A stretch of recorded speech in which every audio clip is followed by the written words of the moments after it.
right now. Oh, we're live. All right, so this is a second edition of songs Nick should probably not attempt to sing. Nice. The first one was Matt. You were gone. I sang. What was it? The Lights by Journey. Yes. Oh, Yeah. Okay. So this is probably in the top 3 songs by this particular band. Songs I like, but I abridged it because it's too long of a song. But all right.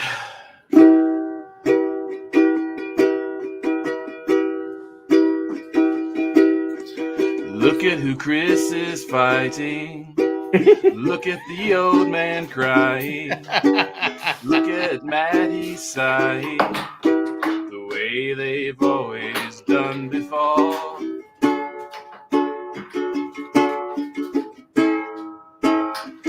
My hands are tied. The story shifts from side to side, and we all hear the night and now while Jack distracts with another joke. But all these things are swept aside. But the truth will come tonight on the Rebel Cast. No. It's time to start the Rebel Cast. That might be your best one yet. I know you broke a lot. I know you broke a lot of glass on that when you were at the high pitch. I did. Yeah. I thought was Jay on here all of a sudden. It's like having Ella Fitzgerald. No, I liked it. I like the beginning part, especially with Chris. Of course. I actually thought for a half a second, I was still going to pick on Chris, but I thought about changing it aside from the usual him beating up an old man, but it just made sense to put it in that song. So remember, Nick, it's not a lie if you believe it. It's true.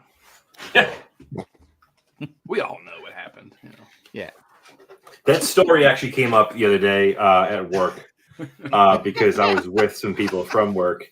And it's funny. I was like, let me tell you a story. This is really funny, guys. And it just didn't land, right? Because we don't fucking care about your show. I'm like, oh, you understand? Like, this is what the joke is on the show. And like, this is what they do. And yeah, great. Cool. How about, whatever. Yeah. Well, get off my lawn, old man. Yeah, exactly. Randy asked what band is this? This is track 1 off of Guns N' Roses' Use Your Illusion 2. It's called Civil War. Yes. And it has I did not know that. Really? It has the Cool Hand Luke. Cool Hand Luke. What we've got here is a failure to communicate. Yeah. I've always loved Use Your Illusion 2 more than Use Your Illusion 1. I thought 2 was the more solid effort. And Civil War, I just always gravitated towards that song more than even November Rain and Don't You Cry and all off of those 2 records. I've always liked Civil War. But, yeah. This chair is so squeaky. Matt, it's you so squeaky. Oh. No, I'm not. Just not gonna say it. It seems appropriate that you'd be drawn to the song about Civil War, right? See, that's right there. Listeners were actually emailing me. Take it. Okay. Well, this is no Hamilton. Oh, nice. I was thinking more like Lincoln, but yeah. Yeah. Okay. I was taking old school. Old school back then. Actually, when you were screeching like that, it maybe was part of Lincoln. I don't know. Maybe he probably screeched. Was it Mary Lincoln was probably screaming like that? Why didn't they kill me? Yeah, JP likes my BJ background. BJ and the Banana. BJ and the Banana. At this point, I'm just on this epic journey of where you're going to put the banana next. Because I feel like this is maybe. What? You really want to know that? I'm trying to keep this show as PG as possible. Really? When have we ever tried to keep this show PG? Yeah, Well, I think it started last week because I think we were talking about shows, and I think JP was in the chat and brought up BJ and the Bear, and I said, yeah. And you guys were like, huh? I got the reference. So that's all the image. I was like, yeah, hey, we talked about it. Don't throw us under the bus. No, I'm just saying you guys didn't know you. And the funny thing is, I'm trying to remember. I remember the show was about this guy, BJ, and he had a monkey, right? And all the other truckers were like good-looking women, because when you're driving around the country, what do you see? Truckers, great looking women driving 18 wheelers. You know, Really. Yeah. So that's what you see. I mean, it was Large a 70s Marge. show. Large Marge. There you go. But I don't know if he solved. I can't remember. Maybe JP would remember. Did he solve crimes? I can't remember what the whole premise was. I remember watching it. You didn't watch Star Trek. How are you going to watch BJ and the Bear? So I remember watching BJ and the Bear, but I don't know. I can't remember what it was about. I remember watching it because there was good looking women on it every week. Was it a prequel to Every Which Way But Loose? No, that's what I think of too. Exactly. It was probably more of it's like the poor man's Every Which Way But Loose, right? It was probably more of Smoking the Bandit, I guess, maybe. No. Smoking the Bandit was 80s. Was it 80s? No, Smoking the Bandit's 78. The first one. Okay, but BJ and the Bear comes before that, though. I don't know if it did. If only we had a device that could look up the. Well, the truckers were big because you had that song "Convoy" come out in like '75, and then they made the movie with Convoy with what's her name? No, that's Ally McGraw. That's over the top, JP. Yeah, Ally McGraw and Chris Christopherson were in Convoy, and Burt Young from Rocky fame. Bear should have done a buddy movie with Clyde, Every Which Way But Loose. Yeah, he was just Clyde was an orangutan. He was just a little chimp. Every Which Way. Wasn't there a show on? And Jack, you would probably know best about this, where there were like monkeys dressed up as like maybe secret agent stuff, but like there were monkeys dressed up as doing secret agent. It was like Planet of the Apes. It's like Get Smart mixed with just ape or like monkeys doing it. You know what I'm talking about? Is this ringing any bells? No, it's not ringing a bell. Okay. Get Smart Rings. That's a great show. No. I mean, it was like Get Smart except with monkeys or orangutans doing it. Yeah, doing the work. So I know there was a show. It was something about a family, and a monkey. Randy, Lancelot, Link. Thank you. I knew there was something out there that existed with I do not remember that show. Jack remembers everything. No, I'm sorry. I was too busy watching Star Trek. So, I was too busy getting. They based the Cable Guy movie off of Jack's life. Just for the TV. Just he learned the facts of life from watching the facts of life. I think by the time Facts of Life came out, Jack had it pretty much under control, right? Well, you'd like to think so. I was still. Does he have it under control now? I don't have it under control now. So, I remember taking the good and taking the bad. I remember that. Mostly it was like bad, the old though. banana. Yeah. I remember watching the original Facts of Life, the first one that had everybody in it, and they said, "No, you're gone." And Molly Ringwald was one of them. You're gone. You're gone. You're gone. They cut down. She's in Facts of Life. She was in the original pilot, Facts of Life, the first one. I never knew that. No, you know it now. Well, that's what it's like. I always like it when you see started in actors 79 at the very beginning. BJ and the Bear? No, Facts of Life. Oh, okay. It's like, I'll look up BJ. Michael Biehn, the actor, from Terminator, Careful, and look up BJ, Tombstone, and all that. He was actually in Grease, and I didn't know that until. Oh, really? Yeah, he's one of the other athletes, just like in the background. Oh, okay. Who? George Clooney was in the Facts of Life. Yeah. Huh. So there you go. 79 as well for BJ and the Bear. 79 to 81. So when did Smokey and the Bandit come out? I'm pretty sure it's 78. Okay. So Smokey and the Bandit came out before BJ. But nobody can tell me what BJ and the Bear was about, what the premise was. Well, the JP in the chat says, didn't he drive a truck around killing people? Oh, never mind. That was OJ and the Bear.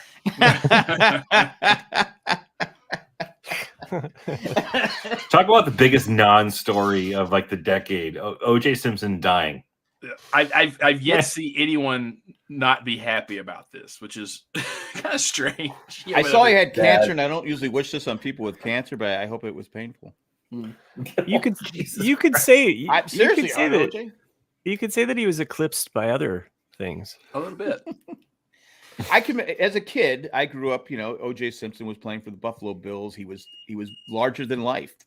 Who didn't want to be O.J. Simpson? Then he went to become an actor. He was, TV. He was a movie star. He was larger than life. And one fateful night, he threw it all away. I mean, I guess he was an asshole behind the scenes. We didn't know. But I just went, God, what just... I mean, I think most people thought he was guilty anyway, but when the video came out of him barging into those guys' hotel rooms, they were selling his merchandise, right. That to me, it removed any doubt that he was capable of killing somebody. You could just see how psychotic he was through that video. And you're like, oh yeah, that's a guy who's got some fucking issues right there. But he was so... he was one of those guys that just hit it well. I know it hurts. He advertised for Hertz. I know. I did like him in the Naked Gun movies though. He's awesome in the Naked Gun movies. He's in the Roots movie, the miniseries. Didn't know that. Yeah, well, he's not forgotten about it if he was. Because there was a scene where he's supposed to outrun LeVar Burton. And LeVar Burton outruns O.J. Simpson. If I remember correctly, that's again. But still, nobody can tell me about BJ and the Bear. Okay, I was reading this while you guys were talking. All right, so, thank you. Way to pull up Boston. Nice job. So BJ is a professional freelance trucker who travels the country's highways with his pet chimpanzee Bear, named after Bear Bryant, the famed football coach at the University of Alabama. Let's click now. Yes. Okay. In the pilot movie, it is stated that BJ had spent 2 years in Vietnam as a medical helicopter pilot. So, he didn't drop any bombs. Okay. Yeah. He's not responsible for Agent Orange. Okay. Yeah. But he was a prisoner of war in North Vietnam. And then after his helicopter went down over the DMZ. So I feel like this show needs one last twist, though. It could be like a Dukes of Hazzard type of thing to fit into that late 70s, early 80s theme, where it's like, is he always in the back of the truck, like bricks and bricks of pot? Just that's what he's doing. I don't think in '79 they had bricks and bricks of pot. I'm just saying that's what would have made the show, though. He's just dropping off. He's like Santa Claus for hippies. He's just. But what did he? What was he solving crimes every week? What was the? It basically summed it up with the episodes typically deal with BJ uncovering or getting mixed up with crime in the area. All right, so there you go. So that's what it was about. A local resident, usually a young, beautiful woman, appealing to him for help. So you hit the nail on the head earlier. There was always a pretty girl on the show. Just saying. I'm still hung up on my plot twist. I mean, it would have been awesome. I mean, think about the monkey, with like a little switchblade, and he's the guy you give the money to. Yeah. And all of a sudden he just shows up like waddling along with a brick of fucking pot. Well, you don't mess with Bear. Yeah, you don't mess with the Bear. Exactly. Bear was really running that show. Yeah, he would slit your throat without even thinking about it. Exactly. He went to then those big teeth will just smile. Bear went to a Patriots game and beat up an old guy. But Magnum PI, maybe that's where Magnum PI got their premise from BJ and the Bear, because remember Magnum and his friends all served in Vietnam. That's how they knew each other. And that's how there were a lot of backstories. We go back to Vietnam because there was that one with have you seen the Sunrise, which is probably the best 2-part Magnum series. I mean, 2-part episodes during the whole series. I don't know if you guys remember that one. I don't think I've watched Magnum PI since it ended. It's a great. Oh, I definitely caught some on some reruns, but it's been 10 years. I won't go into the whole premise. If you haven't seen, go back and watch. Have you seen the Sunrise, Ivan? Anyway, the Bears. I can speak for Chris and I that we've all seen the Sunrise, Jack. Well, this has a meaning behind it, and then Magnum shoots the guy. Oh, spoilers! Like shoots the guy. No, he shoots the. There's a Russian guy who had them in Vietnam. Oh, is the Russians torture him, but he had brainwashed TC to say some. TC flew the chopper, like. like BJ, right? Like BJ, right? Yeah. Yeah, Mhm. Get to the chopper. So it was to kill this UN meeting, and they were meeting in Hawaii, and he was supposed to eliminate him, but Magnum saved the day. And then he ends up shooting Ivan, because Ivan uses the N-word in the episode. Oh, wow. Yeah, it's like, hey, Okay. but it was the 80s, so it was okay. Yeah. Yeah, I still feel for TC. I mean, you don't fuck around with TC. No. So that was the 80s where like you could have two initials as your name. Your name might be like one syllable word, like John, but you'd still be called something like BJ or. Oh, yeah. It's still actually fairly common in the South. Well, it's either a double name or initials. Because actually, they can't spell a full name. JP, JP, yeah. So your name is John. We got to make I can't spell John. We got to make a nickname. Even shorter. We got Can we just call you J.O.? Not gonna work here anymore. Not gonna work here. There was a speaking. I have no idea what you're talking about. Sorry, JP. It's in Office Space. No, his name is JP. So. I see. Yeah. Speaking of monkey-themed TV shows, I just happened to dive into Documentary Now. I don't know if you guys have watched that spoof documentary series by Fred Armisen and Bill Hader. It's on Netflix. They have some pretty funny. They basically make fun of other documentaries with fake documentaries, and some are like just 20 minutes long, 30 minutes long, and they kind of go all over the place. The one that I just picked or watched just the other day was called My Monkey Grifter, and it's done as a spoof of My Octopus Teacher, and it's all about this guy getting grifted by a monkey from a zoo. So it just reminded me, Nick, you talking about yes, Treast, it's the stamp of approval there. And same with JP. Both have seen Documentary Now. So well, I'm gonna have to add that to my ever-growing list. There's some really funny. They do a send off of the Talking Heads. So is it them doing like fake documentaries? They're doing fake documentaries. Fred Armisen and Bill Hader don't appear in every single one, but I would say in the first 2 seasons you see them more. This has been around for 2 seasons. Wow. Oh yeah, no, it's been around since 2015. So wow. Yeah, they have. How many 2000 when? Well, so it's not super regular, but they did a season in 2015, a season in 2016. They did a 2019 season, and then they did one in 2022. So they're not. Yeah. So okay. But it's spaced out, and they have different people that But they. I still need to watch the final season of Barry. Oh, you haven't seen the? Oh, okay. I liked it, but I liked it, but I don't remember. I gave it just like a okay. Yeah, it wasn't like. So it's great. Yeah, some people might think. And yet you don't listen to him when he says go see Dune 2, you know? Yeah, okay. Fine. Where'd Chris go? I think we just get the cat. We just is there an old guy next door who's gonna go punch in the face? I think his phone keeled over. And it says leaking for the I know I watched the show. Actually, my wife started watching it. Watching what? The completely made up adventures of Dick Turpin on Apple TV. Dick Turpin. My wife said she stopped it, and usually she doesn't do this. She goes, "I'm stopping this, knowing that this is your sense of humor. You're going to like it. It's a British show, and it is out there. It's one of those shows you can't have the back because there's signs written up. I mean, you got to pay attention what's going on. It's really slapstick."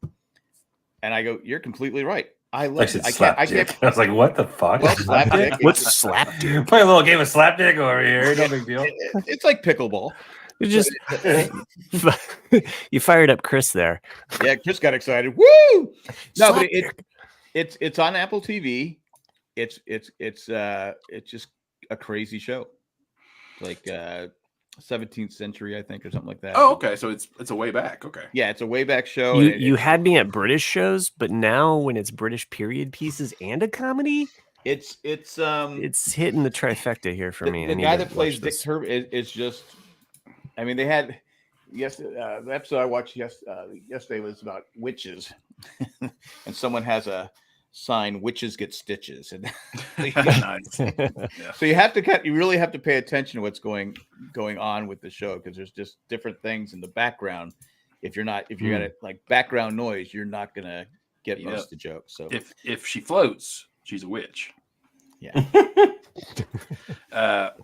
Speaking of Apple TV, they recently released 2 new shows. Last week was Sugar with Colin Farrell, and I'm sticking with it. It's not really my type of show because it's a noir, which I tend to not like because I don't like those detectives talking out loud to the audience type shows. But I'm still going to watch it. And then one got released today with Michael Douglas called Franklin. Franklin's Cindy and I are going to watch Franklin. Yeah. So I'm looking forward to watching that tomorrow. Who doesn't like a guy that's bald, ugly, and fat who's a player? Exactly. I assume at some point gives you hope. I'm assuming at some point we'll see him diddle Abigail Adams too, because she got around. Oh yeah. By the way, who sent me the Abigail Adams book? Was there anyone in here? Not me. No. No. You're getting random. I get this, and my first thought was one of you guys, and I said, well, maybe Randy, maybe Sherry. Yeah. I said, I go, because I get this book. I go, she goes, what's this? I go, I don't know. I open it up. I didn't order anything. I go, that's funny. Abigail Adams. She goes, why would you get a book on Abigail Adams? Abigail Adams. I go, well, she's kind of a tramp. And I pointed it out, and I'm still. In fact, I was looking at John Quincy Adams. Mm-hmm. He looks a lot like Thomas Jefferson. He definitely has a taller, slender build like Thomas Jefferson, and he has that same kind of face. Yeah, and so I'm like going, I need to do some research and find out when Abigail Adams and Thomas Jefferson first met, and when was John Quincy Adams born? Because I'm telling you, he doesn't look anything like John Adams. No. Well, but anyone in the chat? Did anyone in the chat send me the book? Send that Jack and Nancy.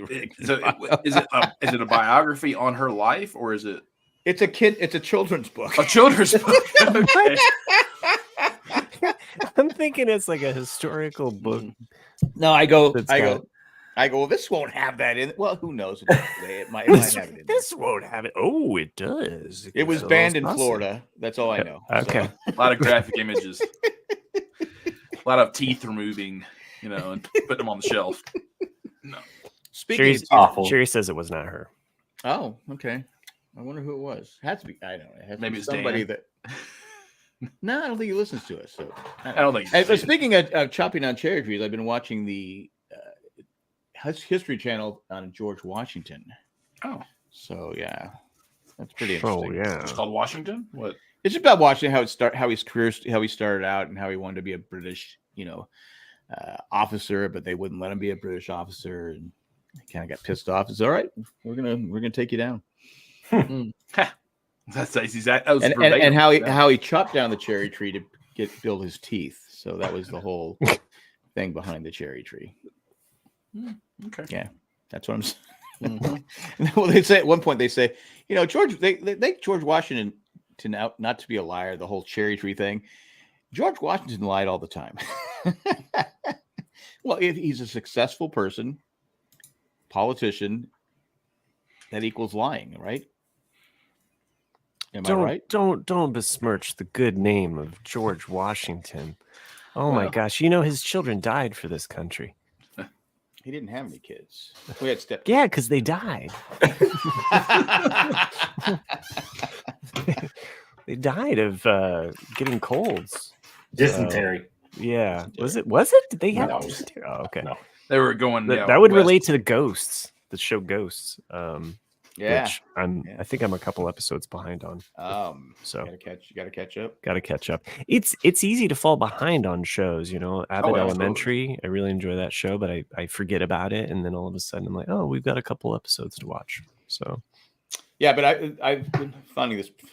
Sometimes I just like to get into I watched Andrew Jackson, his thing. If it weren't for the Indians, he might have gone down as a. That's true. He did a lot of good things, but he was terrible to the Indians. I like one person tried to make it. He goes, "Well, to be fair, other presidents." He said Madison, Monroe. He went down the line. Adams and they tried to do the same thing. They just didn't do it as far as Jackson did. Yeah, we've never had a great president, like a saint president. No. Like every single president has some skeletons in their closet and stuff. But the Trail of Tears is like, come on, buddy. Yeah, no, exactly. Well, I mean, the thing is, the Cherokee, had their own language. They were assimilating into the United States. They could have easily been granted that whole area, North Carolina, East Tennessee, and Georgia, and been perfectly fine. But it's like all things, you discover gold and get the fuck out. And it always comes down to the dollars. Yep.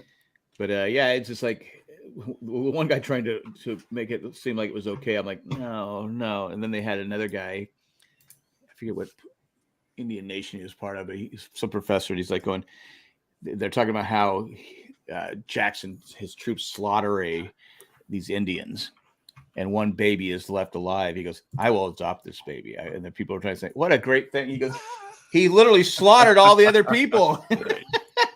And they said he was politically motivated, so he basically did it. They say to help his, look. And that baby's name was called Token. Token after the author.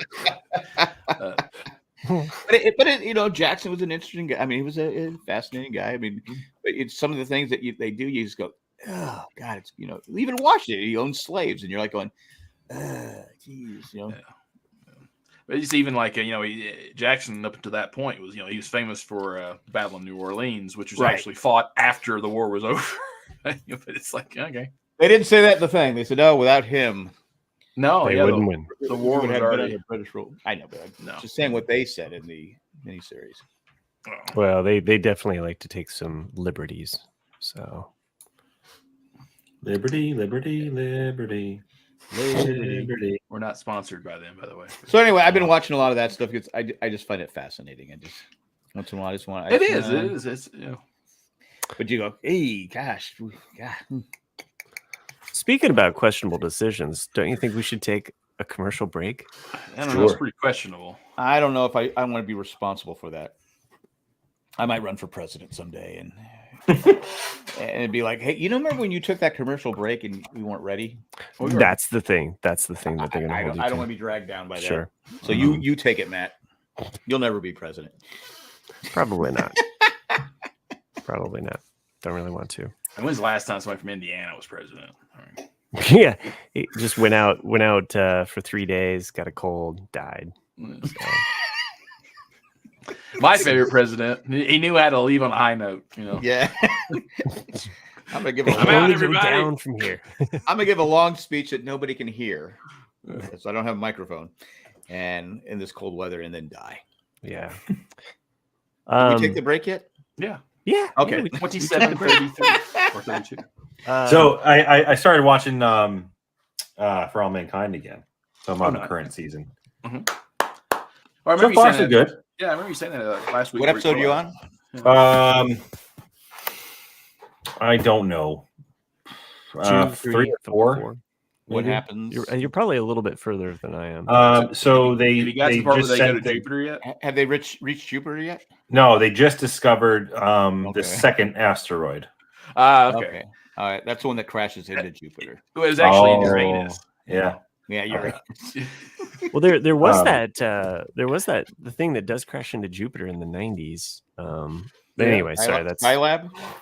No. There was a cosmic event where there was this like it just went right into Jupiter. It was in the 90s. They were. I remember that, Matt. So, thank you. I'm with you, Matt. Thanks. Okay. I just remember Skylab. It was a big deal falling to the sky. The sky, I thought that was a James Bond movie. So. No, that was Moonraker. Oh, Moonraker catches a lot of shit, but I like Moonraker. I like Moonraker. It basically is a copy of A Spy Who Loved Me, but it's still good. Yeah. And you get a happy ending for Jaws, right? Exactly. Yeah. Finds love. Who doesn't like Jaws?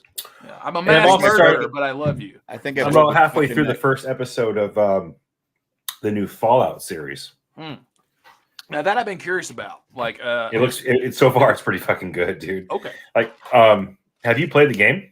No. I have. Okay, so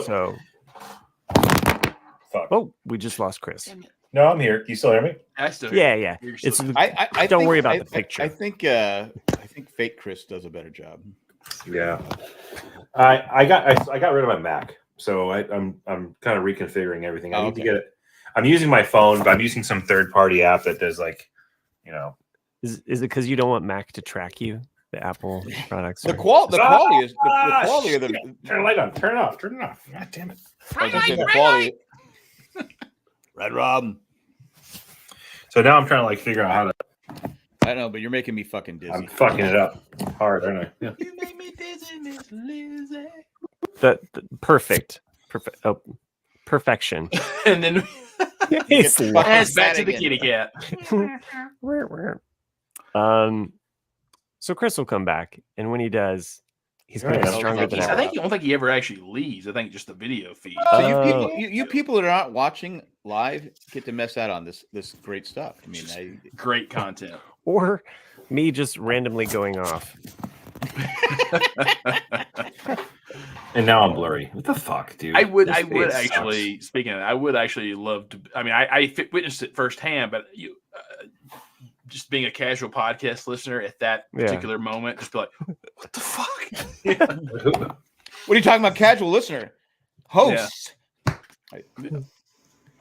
Did I perfection? This is that's good, Chris. That's good. Don't even worry about fixing it now. You look great. This is weird. A little bit. So I guess Shohei Ohtani didn't realize he had $16 million stolen from him. I guess. And I guess that there's the gambling thing. Yeah, supposedly that because the interpreter pleaded guilty. Right. Yeah, because the interpreter's taking the fall for the gambling. Exactly. Because there's another 20. I guess he still owes the guy another 24. Well, he can't pay it now because the guy's been arrested. $24 million, and there's all kinds of others. It's like there is no fucking way the interpreter making that kind of money was the mastermind behind this thing. There is no fucking way. But you know what? I'm not gonna go that way. It's always the quiet one. It's kind of like where there's smoke, there's fire. Yeah, you know? I mean, something's not right. But baseball doesn't want to. It's like Sean Combs, you know, like he's taking that whole town down, man. He's gonna wind up dead. There's an NBA player. There's an NBA player who's going to be banned for life because he gambled. Not Michael Jordan, some guy I've never heard of. He's on the Raptors. Anyway, but when you're Ohtani, he has that green privilege. So diplomatic immunity. So the Fallout show. So for those who have played the game, I feel like, and again, I'm not even through the first episode yet. It's like I think it was a long episode. I think it was like an hour and a half or whatever for the first one. It's pretty true to the game. Like they do a nice job of like. That makes me happy. Okay, no, I'm glad it does. I'm really glad. Jack's a big gamer, you know. They do a really nice. They've done a really nice job so far. It's interesting to see. I didn't realize that. I didn't realize while I was watching. What was that? The Apple TV show about the people living in the underground silo? Oh yeah. Like, I didn't realize Silo is just a complete fucking ripoff of Fallout. Except like, the majority of the Fallout gamers you outside of the vault or the silo. This fairly quickly establishes the fact that it's going to be like a surviving in the wastelands. So they could have done a Lost combo then and had like Silo be season 1 and then Fallout be season 2. So it could have been like the tailies, you know, in the front of the plane. They could have. It would have been pretty cool. Yeah. But third season, what's the two people? Yeah, Rose and Bernard. No, not Rose and Bernard. Nikki and Paulo. Nikki and Paulo fill that in random episode. I'm like, what the fuck? But so far so good. I'm actually kind of impressed with the the tone of the first episode so far. So I'll report back in future episodes. But yet you didn't What streaming platform is it on? Amazon, isn't it? Amazon Prime. Yeah. Okay. I started the second episode of Shogun, but I had to go to bed. Oh, okay. Okay. Because Matt and I are sitting there praising Shogun last week, and you fuckers don't even bother. I am watching. I watched an episode. I get it. It's a commitment. It's a commitment, but this week's so episode, damn. I don't think about it until I'm ready to go to bed, and I go, it's one of those shows you cannot be tired watching. No, that's true. No, there's some reading going on, and paying attention to the. I just love the level of detail, the care to the story, and like the scale of it. Does another guy take a bath in the second episode? No, I don't think anyone else. Speaking of people that take baths in shows and very epic, I mean, right in the wheelhouse of things that you guys have talked about. I'm not done with it yet, but 3 Body Problem is not about people that have body issues. No. So if you're looking at the title thinking that title, it throws you, because I thought it was gonna be about a murder or something. It was like 3 Body Problem. I got it. Yeah, and then I was like, this is not what I thought it was gonna be. So and good. I'm thinking it's like a fitness. What's that on? Thing. Like, okay, your body problem is Netflix. You're either in one of these 3 categories of body problems. I'm telling you, 3 Body Problem and Shogun are the 2 shows you need to be watching right now. And 3 Body Problem. To stop watching George Washington. It does not have Lostian conspiracies abound. So there's some theories going on. And I would say that Shogun has some, obviously Nestor Carbonell. Mr. Carbonell. Yeah. But the level of care and craft into both shows is top notch. So all right, so 3 body parts. 3 body parts. Okay. 3 Body Problem. 3 Body Problems. That's like I think I saw it and went, I don't have it. It's Sugar. My wife watched the first episode of Sugar. I didn't like. I mean, Sugar's okay. She was like, it's a noir. She goes, I didn't really. She goes, I don't know. I'm gonna watch one more episode tomorrow of it. The 3rd episode just got released tonight, and if the 2nd episode isn't called Honey Honey, then I'm not in. Well, part of me thinks it's gonna be like a major twist in it. It's present day. It's present day. Colin Farrell is a private detective. So he's a private dick. He's a private dick, but he has that typical noir LA story where he's like constantly narrating to himself about everything. But everything that he is about is 1960s and 50s, and so you get a lot of these like flashbacks in his head of like old movies. He drives an old vet, and so you kind of wonder, is it really happening? Like is it all in his head? Is he crazy? Like what's going on here? It's just kind of so it's like a Mickey Spillane. Yeah, didn't he talk? Yeah, it's one of those. Yeah, and so I so far it hasn't sold me yet. But because I looked at it and I said, I like Colin Farrell. I'm sure it's a detective show. Yeah, but I hope it's not one of those shows where he talks to himself. It is out loud. If he does that, I'm not going to watch it. That's why they need a sidekick. Yeah, like a monkey. Right. With a knife. Perfect. The monkey who's so heavy. Yeah. Oh, look at the cute monkey. Yeah, exactly. And he just goes around, shanking people. Private Dick and the monkey. Here's our murderer. Who knew it was the monkey the whole time? I never saw with a grin like that. How could he be a murderer? He was always so happy. He'd dance and jump on. Jack, you got to go back and watch Lancelot Link. You're missing out, man. Lancelot Link. You say that you're somebody from the 60s and 70s, and yet you've never. But it was a Saturday morning show, right? Well, don't besmirch it. I was busy. So I had. I was busy getting balls. Anyway, check it out, Lancelot Link. I don't think I'm gonna go back and check it out. Okay. I don't think I'm gonna waste my time. If I didn't watch it, I didn't watch it. Okay. If you're not gonna watch that, then watch at least 3 Body Problems. Definitely watch 3 Body. You were to say body parts, weren't you? I'm just imagining this as like a grocery list that you've written on a piece of paper, and it says 3 body parts. Your wife gets it. What are you doing, Jack? The title. Because who is it? Is it just Matt and I that have watched 3 Body Or did No, I watched it. No, Chris did. Yeah. Chris and I watched it. Yeah, like the title of 3 Body Problem. When you figure out, like when you find out what the 3 body problem is, you're like, oh, like yeah. Oh, that makes sense. Yeah, you're like, okay. They have like bad BO or something. Is it? No, like you will never figure it out. You'll never figure it out until they finally tell you, and you're like, oh yeah, okay, Yeah.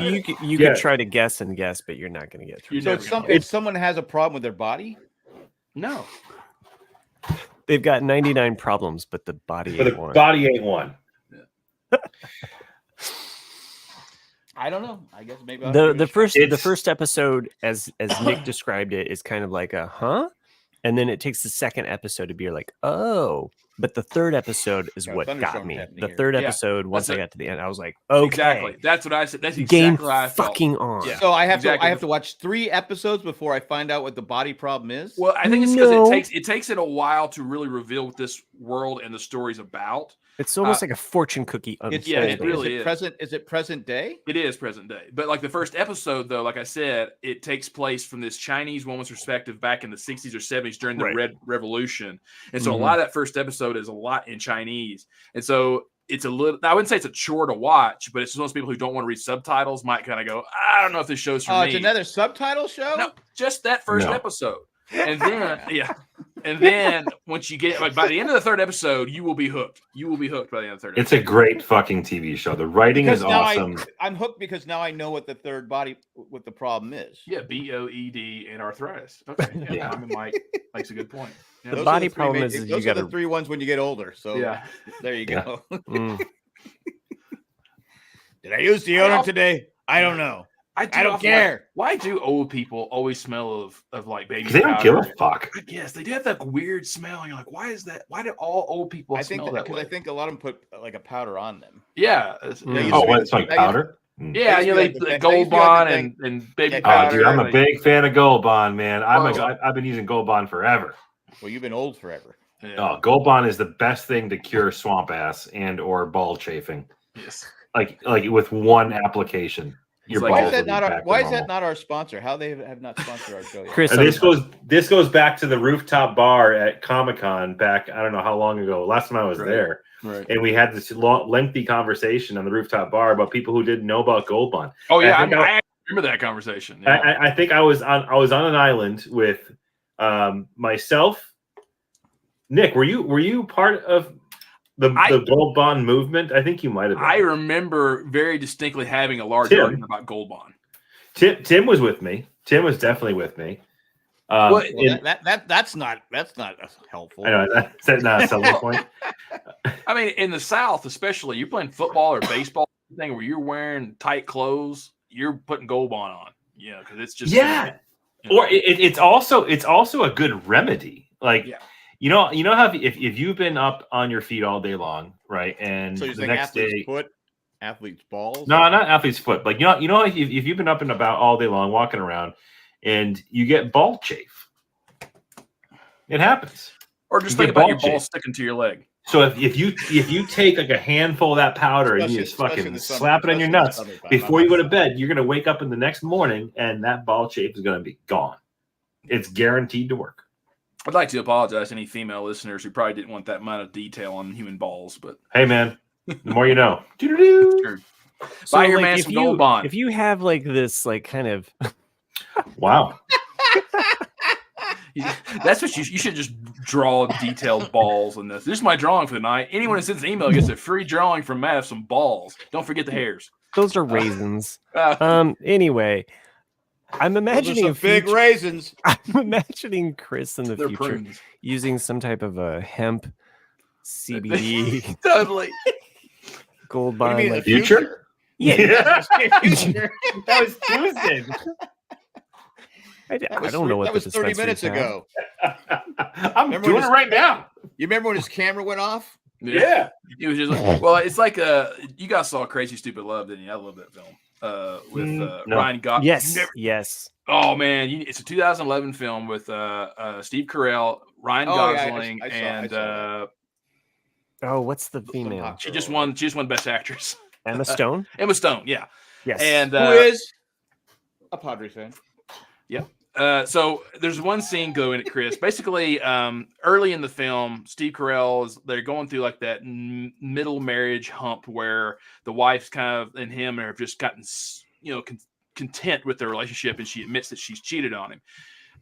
Anyway, he's been at a bar it's with Ryan Gosling, right? Yeah, he meets Ryan Gosling. No, she doesn't cheat with Ryan Gosling, but Ryan Gosling's like a young guy at a bar, and Steve Carell has just been on this just negativity tour at the bar, just like this guy cheated with my and so like Ryan Gosling it takes him under his wing to teach him how to be a man again. And there's this one scene though where you see they're at like a spa, like a men's gym spa. And they're in the locker room, and all you see is Ryan Gosling naked, and Steve Carell's head is right where his junk is, and he's doing the gold bond, and he's like, and Steve Carell is says something. He's like, "Does this bother you?" He's like, "No, I'm perfectly fine." He's like, "Dude, my Schwartz has been in your face for the last 20 minutes. If this doesn't bother you, we got another problem." And it's a good film, Chris. You'll like it. It's all right. I'll check it out. Yeah, Crazy Stupid Love. Crazy Stupid Love. Yep. Yeah, it's one of those that kind of fell under the radar, but I think everyone who watches it really enjoys it. I would agree. There's no monkey though, and gold bond for your balls. I don't think so. No, I don't remember there being any monkey. So no monkey, no movie. Speaking of movies, I put this out to the Facebook group. I decided hey, let's put a poll out there for genre just to get the ball rolling. Oh, right. See. It's a nice twist of votes.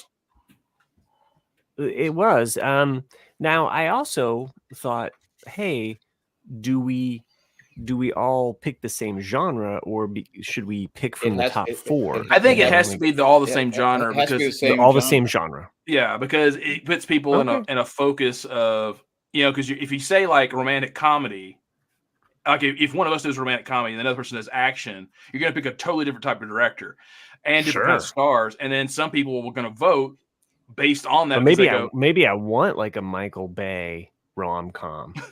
A lot of explosions. Transformers. And our first kiss. It's Transformers with Megan Fox. Yeah, it is. That's what I'm going for. Megan Fox, rom-com, Michael Bay, and her love interest Decepticons. It's Megatron. It's a meet cute, really. Because you start off thinking, oh, they're never gonna fall in love, and then they do. And it's so sweet. But then they blow up together. He uses Soundwave as a boombox, in the rain scene.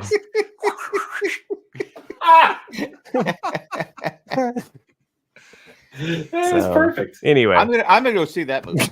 Yeah. Is there a monkey? Okay, see, I picked. Well, I hadn't gotten that far yet, but if there's a budget for it, maybe we can make a robot. How expensive is it to hire a monkey? A lot more expensive than what it used to be in the 70s. Bananas are expensive. The animal laws were a lot more loose. And I bought. Speaking of expensive, I went to Krispy Kreme donuts. My granddaughter wanted donuts, so we go there. I get 6 Krispy Kreme donuts. Oh, they're expensive as shit now. What do you think it costs for $10? 6 now? Yeah, $6. $11.38. Go higher. $13.78. It was $13.62. Because crazy. $2 used to be $11 for a dozen. And the donuts are smaller, and they don't taste as good. I think they've taken something. They've taken something out of the donuts were in the pool. But I forgot that it's like $3 more to get a dozen. Yeah. But I said, I'll just get 6 donuts, and they go, can you pull forward? I go, sure. He goes, that'll be 13. I go, wait, did you say that's $13.62 for 6 fucking donuts? I go, all right. Yeah, it's crazy. So I noticed that as well because there's not a Krispy Kreme donut and this far north you have to go closer to Denver to the nearest Krispy Kreme. But yeah, I used to when I'd fly into the airport, I'd stop at the Krispy Kreme, get a dozen, or eat them over the next week or so. And yeah, it used to always be $11 or for basically 80 cents, 85 cents per donut. You're like, oh yeah, no problem. But yeah, this last year or two, they just doubled in price. And you're like, this is bullshit. And they used to be the donut of choice. And they're just not very good. Did you know? Sherry says, you know, if the hot light is on, you can get free glazed donuts, but you got to ask. So it's like the red light district. Yeah. Miami Mike says, "How much does a monkey cost?" Aaron Rodgers is getting 112 million for 3 years. Heyo. Zing! No, I was just like, oh my god, that's ridiculous. That is ridiculous. I said, I won't go back, but she likes the chocolate donut, so I. Wait, the chocolate donut? You didn't get the actual Krispy Kreme donut? I got 2 of those. Yeah, the original glaze. She likes the chocolate covered donut. Yeah. Chocolate covered donut with sprinkles on it.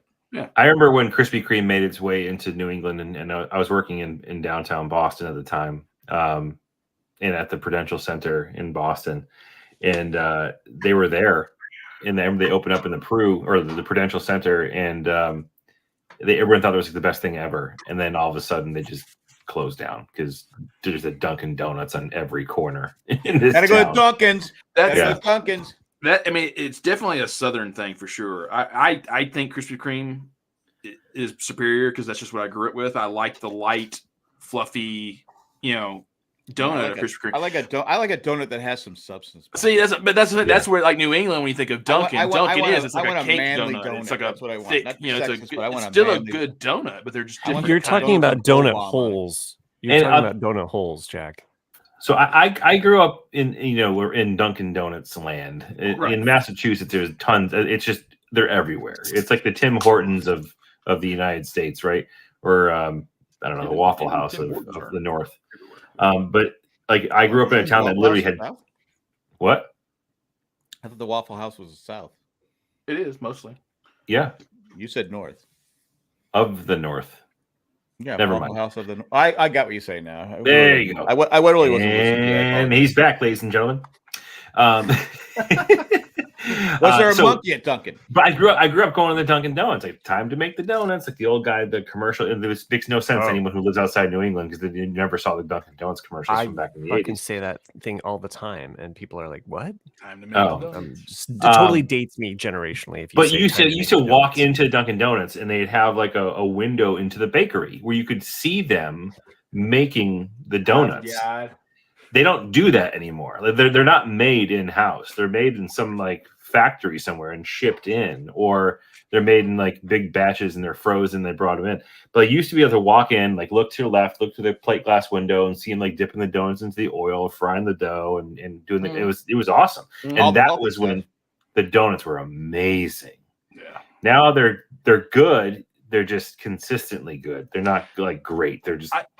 I wonder though conveyor belt donuts about. Yeah, things like that. Because I was reading a thread talking about 80s candy and how like even if 80s candy is still around today, for some reason people don't like it as much as they did in the 80s. And I'm like, and they wonder if is it a change in ingredients or is it just your taste buds change and the newness of food is not? Yeah, exactly. Memory. It's like when Planters cheese balls came back out, like what 5-6 years ago. I ate nothing but Planters cheese balls as a kid. I loved them more than anything. And you did look like President Trump. I will say that.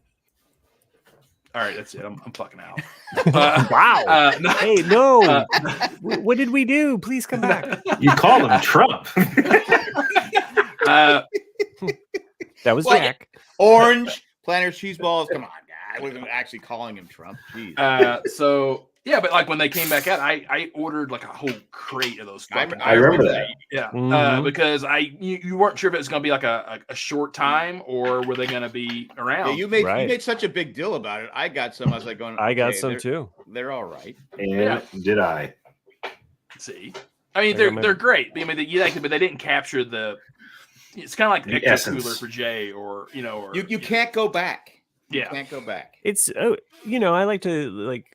Fantasy Island to me, the TV Welcome show to Fantasy Island was so cool and amazing. Did I watch the show? Not really. I usually played with my toys, but the idea of Fantasy Island was a lot cooler. If you go back and rewatch it, you're like, what the fuck is this show? Right. It's like, this is all done on a studio set. They're not on a fucking island. This isn't. That's why I don't watch 80s cartoons again. You're saying that's fake? Well, yeah. It is. It's fake. They weren't on an island the whole time. So we should read some of the comments here. So like Will Fry wrote, just landed in Boston, and the first thing I did was to see if you guys were still live. What has my life become? Welcome. Welcome to your life. I'm imagining he's still on the plane and we're just like yakking, like, and he's like waiting for. Yeah, I just said thank you. Will, where are you staying? Let's find out. Where are you going to be? And then my Mike was being a nice smart ass. I'll try to do my shitty Boston accent. Did Will park his car in Harvard Yard and check in on the after dark? Okay, that's it. On the Boston accent. That was yeah. That's not nice. On the jet bridge. He's legit in the fucking plane. That's awesome. Oh, welcome to the airport. That's awesome. We're right there with you on that seat, man. Enjoy the. Oh, you're staying in the Southie. That's awesome. Southie's a good time. Yeah. Have a Northie. You missed St. Patty's Day when you could have gotten your ass kicked. Go to Dunkin'. Yeah. You can't watch there's him make the there's donuts one in anymore. his terminal, actually. So you could go to Dunkin' right now. You know, you're saying watching reminded me we had Winchell's Donuts in San Diego. We used to ride our skateboards up there, and you could see, like you're saying, you could see them making that. They would show you making the donuts, and that was part of the fun. That was part of the excursion. And that was the first place I ever had a donut hole. Oh, I don't know. Those are awesome.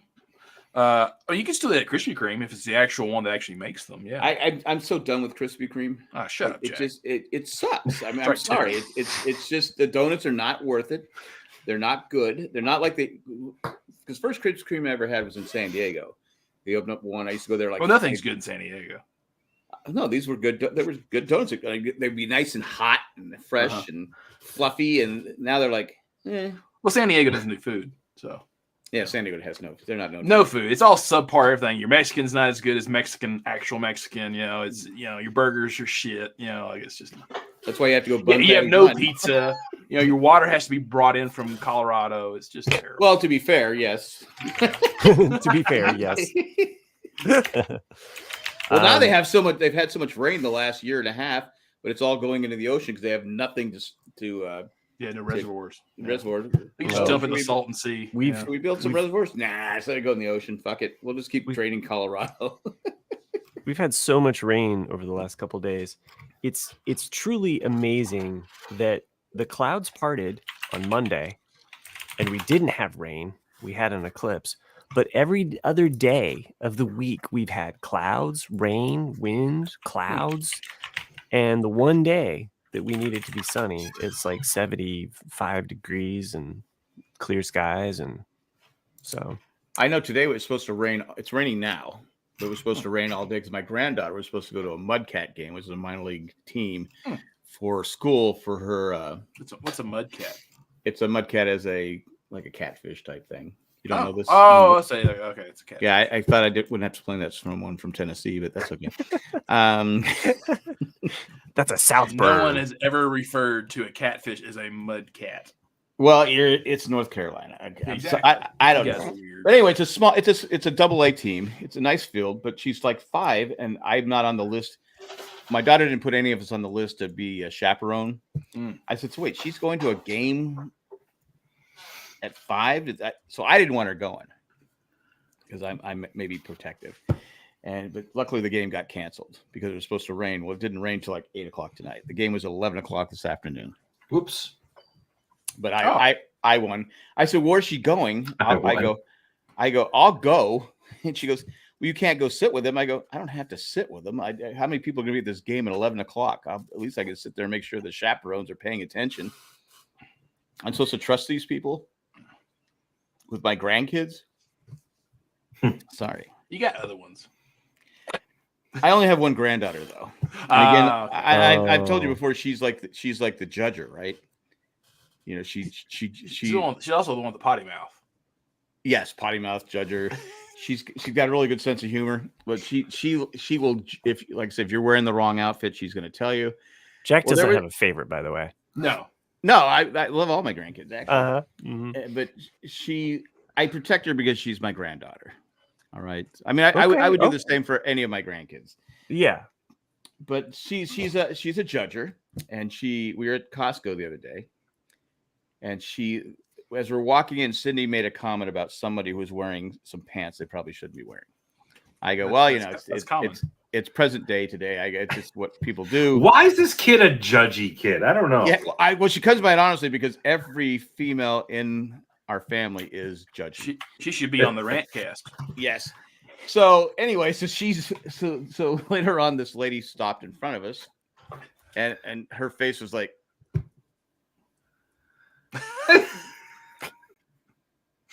and she's just looking around, and I go to my wife, I go, oh, I guess she's seen what you were judging earlier.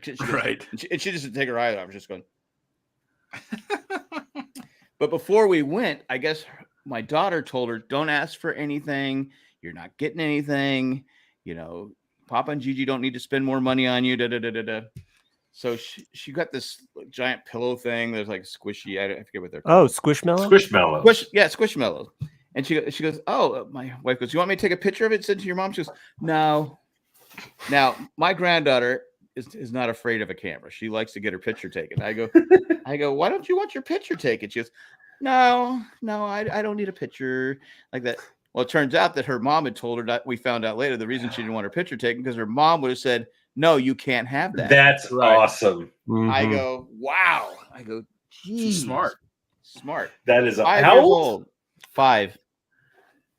My son's going to be 5 in a week and a half. Yeah, I pity the guy that marries her. Jesus, judging the whole time. This morning, I'll tell you, this morning I had a battle with my almost 5-year-old. Son of a bitch fucking dropped an F-bomb on me.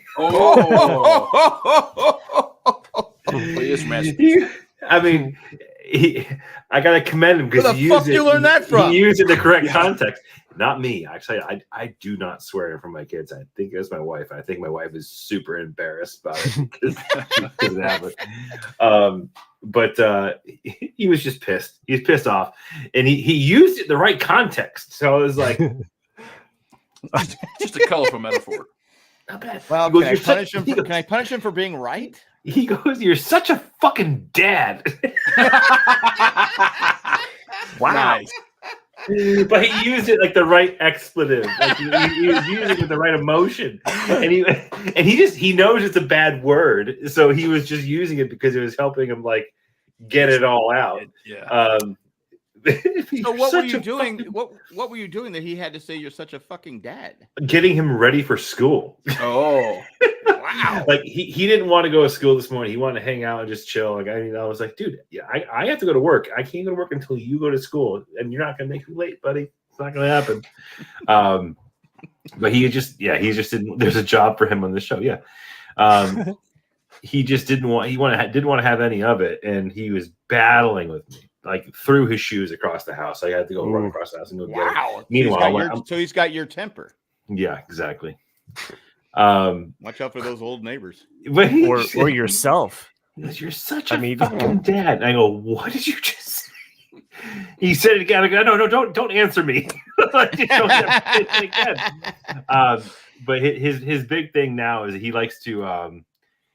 I bought the Spider-Man game that was the one of those came out a few years ago for PlayStation. I got him on the PC. Oh, yeah, I remember that. Yeah, and he loves it. Like he loves watching. We'll play together. It's kind of his like special treat. He gets to sit in my lap and we'll play. I'll kill like a bunch of guys in the general area. And he'll come in and get the last guy. But that's like his favorite thing in the world to do now is to play with me with Spider-Man. And when he said that, I go, no Spider-Man. Oh, not playing Spider-Man today. You're not gonna play Spider-Man tomorrow. He went fucking white. 2 days? He's just like 2 days? Oh yeah. Man, he's learning a lesson. He dropped an F-bomb, Jack. He's not even 5. It's an F-bomb. It's 1 day. Grandpa Jack's over here teaching his kids how to fucking cuss. You're just being a parent. I can't in good conscience just let him get away with it. But 2 days? I think it's kind of harsh. Well, tough shit. Whatever, Jack. You're such a pushover. It's because you're a grandparent, Jack. I am looking through grandparent because if my kids had done it, it'd been like a month. Yeah, exactly. But that's different. I'm trying to get into heaven now. There's a reason why Jay is the way Jay is. Why Jay is Jay. No, Jay was just born that way. The first time my son cussed, it was damn it, and it was right as I was getting on the highway, and he said, damn it, because I usually say that as we're getting on the highway, and But my wife caught it. She was like, "What did you say?" And he's like, "Damn it!" And I was like, I'm driving. I'm like, "Oh," and so she was like, "I think he learned that from his grandma." And I was like, awesome. "Yeah, that's what it was. Yeah, because you don't want to be the person that It came out, I think, pretty quickly that he learned it from me. I know one time I was driving, I had Alex and Zach in the car. It's in his someone cut. I go, "Fucker," and I go, "Oh, I'm sorry, guys. Don't say that word. Don't say." They go, "Oh, it's okay. Our mom says that all the time."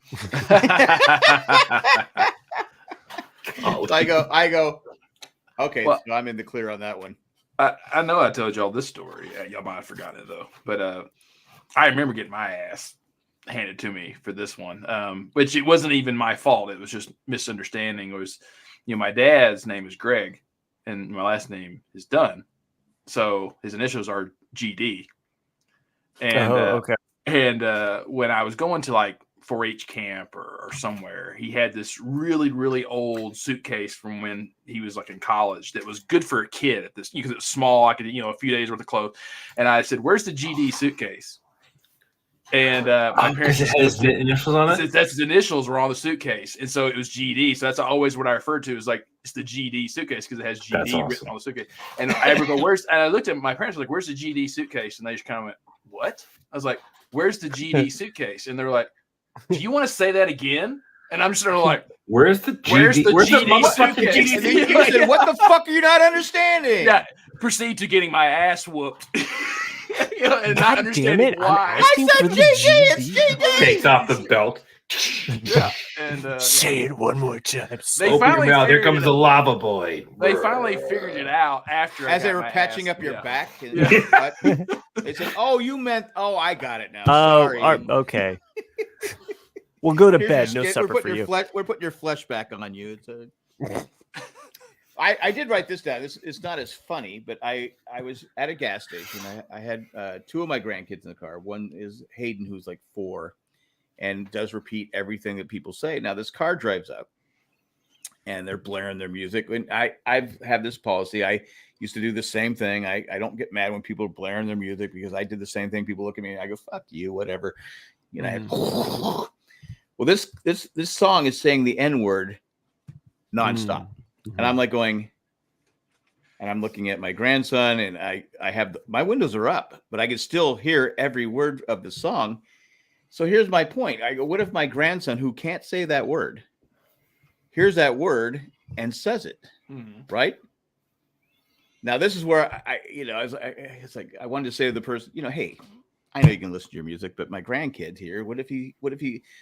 I didn't say anything. I just was like, okay, he's not saying. I was talking to him, trying to get him to not listen to, so he couldn't hear the music. But I was like, where is there should be a line somewhere where if you want to listen to it in your car and you're driving along and you're cool with it. But again, that's a word that's very, it's you can't say it. So it's like yeah. Right. So what my grandson hears that and he all of a sudden he starts saying that at school.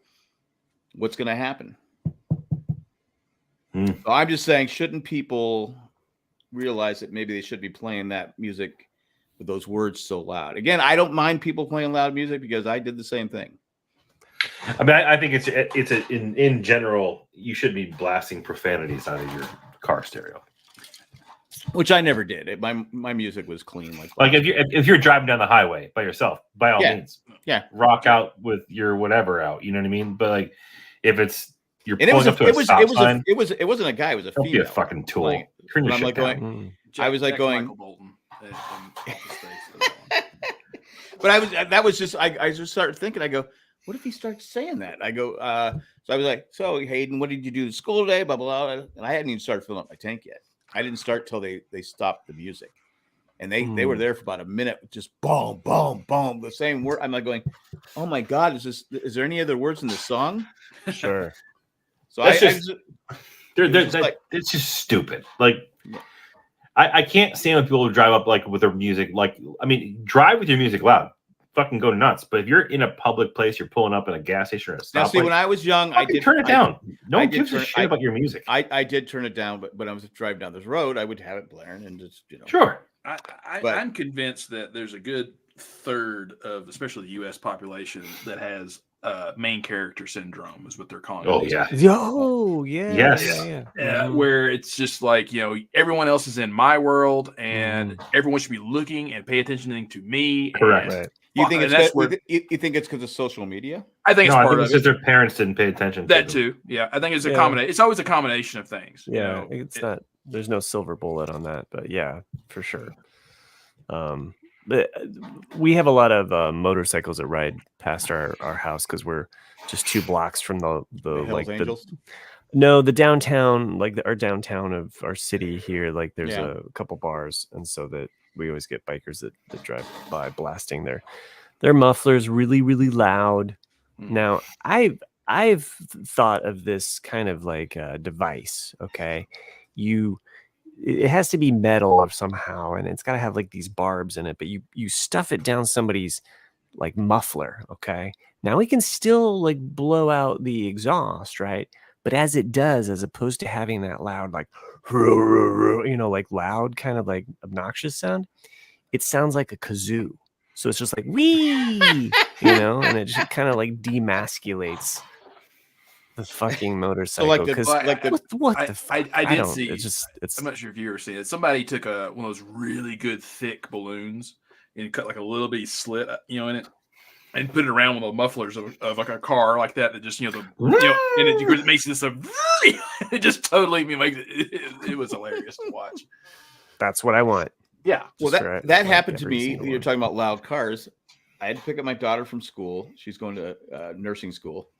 So I had to pick her up and then go pick up my granddaughter from the school. So I'm going this way, and this car pulls up. And I just kind of went like, looked and went, okay, it's a small car. I just was making so much noise. And I didn't see this, but I guess he got behind me. He got out of his lane, got behind me. I really wasn't paying attention. I'm talking to my daughter. And so then he gets in the lane next to me, then cuts me off, and then flips me off. Now, I didn't see them flip me off. And my daughter goes, "Why'd he flip you off?" I go, "Who?" He goes, "That car." I go, "I don't know. I don't know what I did to him." He flipped you off. So I'm still going the same direction. I'm going straight. He's turning left. As he turns left, he waves to me, bye. I go, I honestly have no idea. I kind of looked at him when he came up because his car was one of those, he hit the gas. It makes a lot of noise. I looked at him. But I had sunglasses. I don't know how he didn't see my eye. I was just like, what the hell? I had no idea. Now, my younger days, he flipped me off. I would have chased after him. But now people shoot people. Exactly. So I'm older. I'm a little, I wouldn't say wiser. Don't worry, that main character does not have a happy ending in his movie. I like what Mommy Mac says here. Jack would have pulled up to him and said, "Are you yellow? Are you yeller?" I was like, I don't know. And and I'm not even following him. I'm just going the same. You're going left. I'm going straight. If I was following you, I would have got behind you. And his car wasn't that fast. Sure. He's just driving this beat up old, Toyota, whatever it was. I mean, it just was a piece of junk. And I'm like, I have no idea what I did to him. No idea. I've never had the clue. I've never had the courage to do this, but I've always wanted to. It was a meme a couple years ago, or just someone had posted, and it was someone saying, "I accidentally cut this guy off the other day, and I felt terrible about it because I knew I was in the wrong." He goes, and then the guy pulled up next to me, and instead of giving me the bird, he just gave me a thumbs down, and somehow that hurt worse. Yeah. I get that. I get that. Yeah. One of my favorite passive aggressive road rage moves, and I do this all the time, is if someone's cutting out and they shouldn't be. I've got the right of way, they're about to cut me off, and then they lock up because they realize they fucked up, or I don't slow down. I actually kind of get closer to them just to fucking teach them a lesson. I used to do that. Yeah, I love doing this when I drive by. Make sure they see me. I just go. And the reaction you get from that is fucking gold. I've seen people get so pissed. I'm like, I usually give them the Dave. And for those listening at home, if this is me shaking my head and wagging my finger in a disappointed look. I get that. I think we've all had something. The people that turn in front of you that don't signal, it's like, Man, what the fuck, dude? I go, just let me know what you're doing. So, speaking of enjoying traffic and road rage, and I've mentioned this a couple times, and I get it. You guys didn't get to see the total eclipse, okay? But in my neck, you know the next. But before you get into your story, you know where the next one's going to be? Montana and North Dakota, or you mean the one in Spain? Right? In 2044 or 2045, it's going to go directly over fucking Disney World. Well, in Nick's house, it's going to go over Denver. So That's the awesome. one in 45. Red Rocks. It's supposed to come through Colorado. It's more Colorado Springs. I'll be 80. Okay. No, it won't be. It won't be. It'll be mostly over Morrison, Chris. It won't be in Denver. It'll be more Colorado Springs area and Pepper. Okay. Oh, okay. I thought it would be closer up to you. So it's I may not live to see it. I'll be 79. We'll be around. We'll be pretty cool too.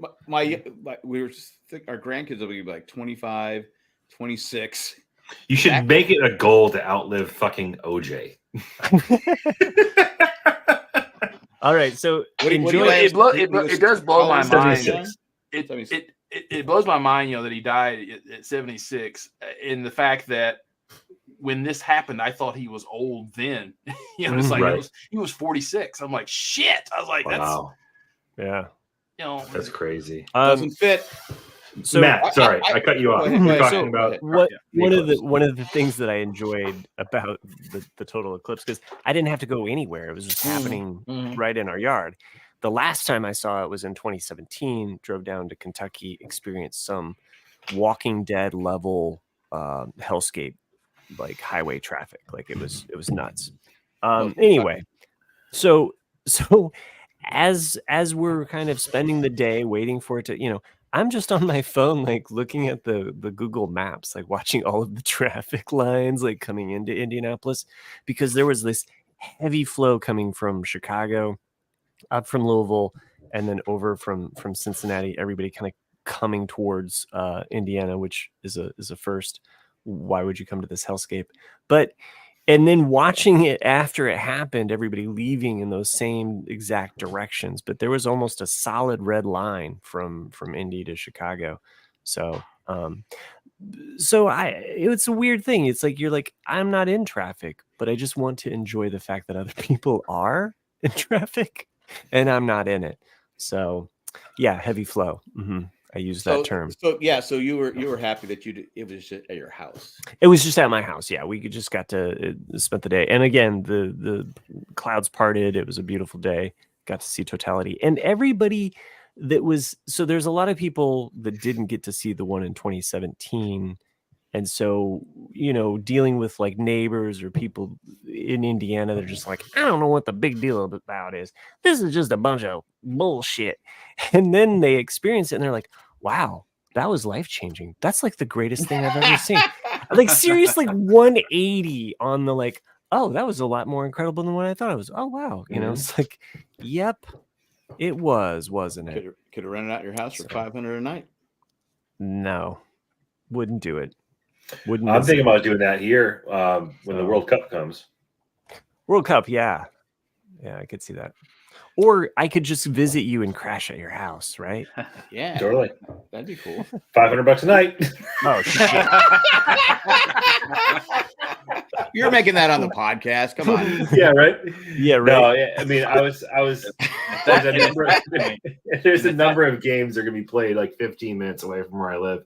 So I was like, I wonder if I could rent it out for a good chunk of change, at least pay my mortgage. The only problem is, those fans are gonna be drinking.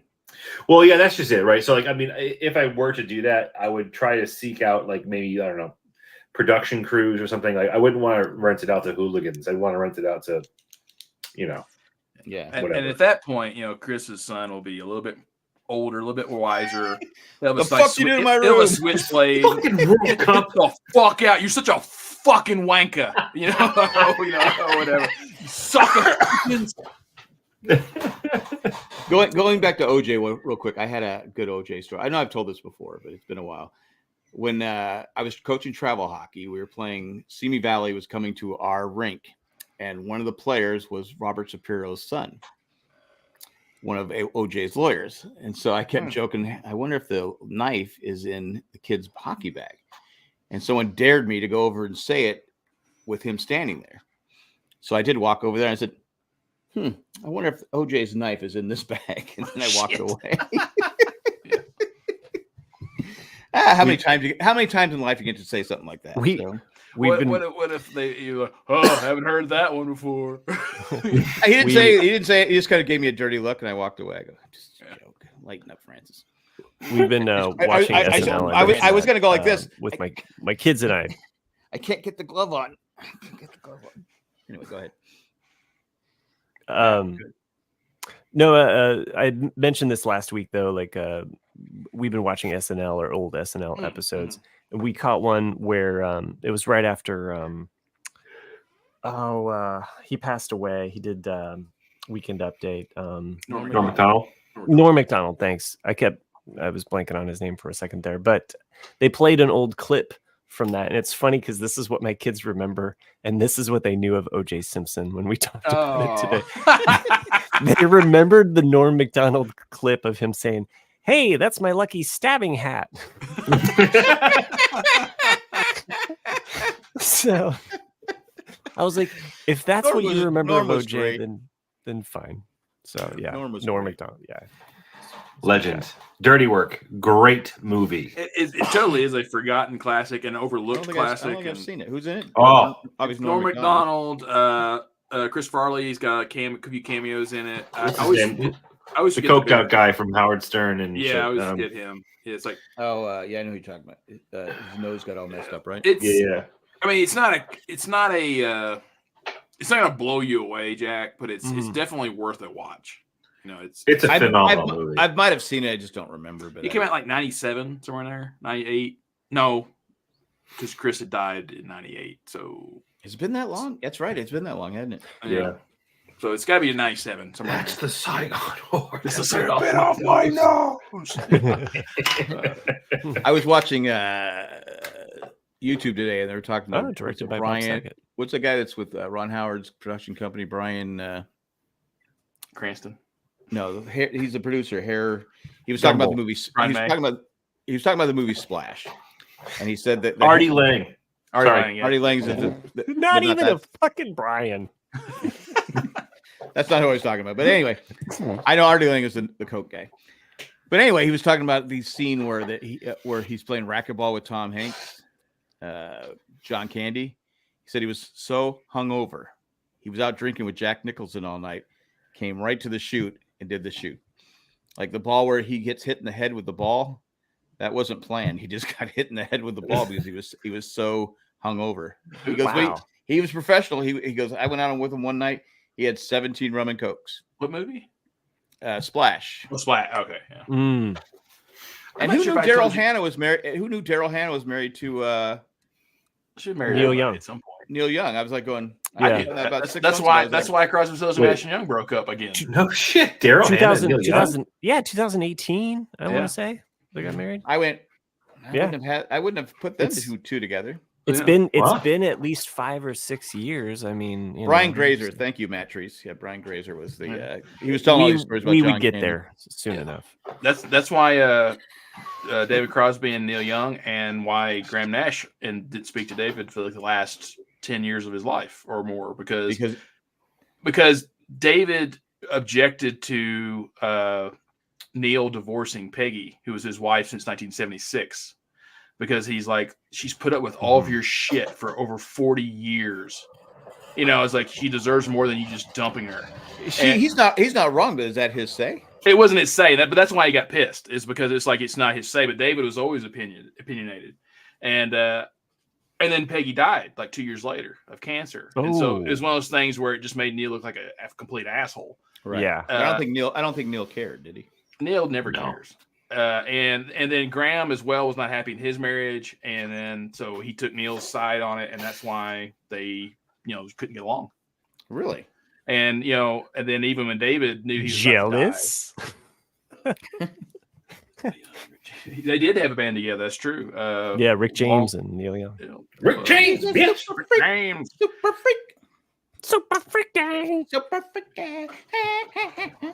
Shit, I had something else to say other than that though. But I'm sorry. No, not that. Not just about music, but just something. No, I else was you just guys talked about earlier. I found that out like 6 months ago, but then I saw it again yesterday. I'm like going, I just didn't see that coming. It is a wild thing. I think I talked to my friend about this just about a month ago when I visited him, and he's a big music guy, and so we're talking, and I was like, yeah, Neil Young married Daryl Hannah, and he's like, what? I'm like, yeah, no, really, like, and he's like, no, and I had to pull it up on she Google. She was with JFK Jr. Jesse yeah. JFK. Really? I mean, Junior. Yeah. Neil Young's definitely batting way out of his league. Yeah, Daryl Hannah. Like you see them together, and you're like, sure. She still looks great. Yeah. So. Okay, you want to talk about out of his league? Okay, that's the one thing that's truly not believable in the movie Grumpy Old Men is the fact that sure. The guy from Good Hunting, Few Good Men, the actor. What's his name? But anyway, the son actually ends up with Daryl Hannah. You're like, are you fucking serious? Like, what? Few Good Men. Yeah, the actor who is Jack Lemmon's son in Grumpy Old Men. Oh, is the actor that was the other lawyer in A Few Good Men. He's also in. Oh, I know who you're talking about. Usual Suspects. It's like Kevin. Was he in the Odd Kevin Couple? Pollak? Huh? Kevin Pollak. Kevin Pollak. That's it. Yeah. He's in That Thing You Do. Yes. Oh. Kevin Pollak is Jack Lemmon's son in A Grumpy Old Man. And they're in or is it the other way around? No, Kevin Pollak is the other guys. Well, now that, to be fair, now that I've seen that Neil Young is married Daryl Hannah, it makes more sense. Yeah, I'm okay with it now. Mm-hmm. Back then, I'm like, I agree with you. I was like, but I think Daryl Hannah, like I said, she was with what's weird though is that Neil Young was attracted to her because he actually thought she was part mermaid. He likes fish. What do you want to do? Hey, you get a hankering for that flavor. Hanking for a hunk of cheese. Jack, going back to early I don't 80s know where film, I was going. I read something maybe a month ago or so about one of your favorite movies, Stripes, which I did not know. Okay. Was that the scene where they're all getting their hair cut? Yeah. You noticed that Bill Murray and Harold Ramis still had their hair after it. Yeah. Well, most of it. Yeah. And it's because they were the headliner, so they were not required by contract to actually get their head shaved. But John Candy, who was still a kind of an unknown actor at the time, did not know that he had to get his head shaved. And so when you see him walk out with his hair in his hands, that's a genuine reaction. The actors didn't know they were getting their head They did not know that. Yeah. And so the whole Hare Krishna, that's a genuine reaction from John Candy going like, you motherfucker. Like.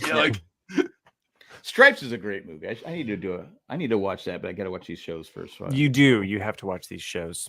All of these shows. Stripes is a great movie. But Jackie, you always are our big toe. Any of you homos touch me or my stuff, and I'll kill you. Lighten Up Francis. Who has? I probably use Lighten Up Francis at least. I use it with my grandkids now. Yeah. When they're having a fit, I go, Lighten Up Francis. And they just look at me like they don't know what I'm talking about. Mm-hmm. Yeah, did I ever tell you? And I'm not sure. It's one of those memories. I can't remember if it was a term that you and Jay coined back in the Lost podcast days, or was something I just came up with. But you had the regular people from season 1 and season 2, and also in season 3, you get the tailies. Yeah. And I remember joking at the time with my sister, going like, "What's next? Season 4 is going to be the wingies." Just the people that they duct tape to the wings, like just coming out of nowhere. I don't think that was us. Okay, so I remember calling them wingies. You can take credit for that. I remember calling them wingies, and my nephews for the longest time thought that was a real thing. So when they refer to cast members, because they're big TV nuts too. Like whenever a random new person gets into the show, like, oh, he's a wingy. And like so many people have looked at them like, what the hell are you talking about? And they thought that was like a genuine thing that people said. I was like, no, that's just something your uncle made up. That's your funny. Uncle Nick just he's fucking with you. Yeah, it's a family tradition. Yeah, that's what I do. No, we made up log carrying guy, so that was that's true. I know Chris has a log carrying guy shirt. I did. I don't still. I think it's probably a little bit too small for me now. I gained some weight since then. What did you do with it? Probably got rid of it. It carries his other log. Think of the other log. Yeah. I mean, think about it, Jack. That shirt is 20 years old. Not 20, close to it. Yeah. 15, 16 years old. The show's been over for Yeah, 14 years, so at least 16 years. At least 16 years. What'd you do with it? I have no idea where mine is either. I mean, the best shirt was the first. The best shirt was the first one, though. You know, with just the iPod with the. Yeah, I always wanted one of those, and I never got one. I was pissed. Oh man, you want a poster? I got like 5,000 posters up here that we didn't sell. The other day I was moving stuff around. I go, God, I saw these stupid fucking posters. Oh, God. The OG blue shirt with the iPod, the Dharma logo. That was the best. I don't think I even have that one. Yeah. Because the guy that made him, we were supposed to get but then Jay started giving them to someone else. I don't know who it was, but it wasn't me. Let me think. Who was it that he gave them to? Let's see. I can't remember. Might have married her. I don't know. I remember. I'm not sure if it was the 30th. It was one of the auctions you guys did for Autism Speaks, and I remember buying at that auction. It was a season 6 autographed T-shirt by Benjamin Linus. You know, and the thing is, it was on a white shirt. And that's I always hate about white T-shirts is that you only have like a 2-year lifespan with a white T-shirt. Yeah, you get pit stains and all that stuff. Stains and just ring around the collar. That's why you need Gold Bond. No. Bond. Gold Bond. Gold Bond. What'd I say? Gold bar? Now with CBD oil.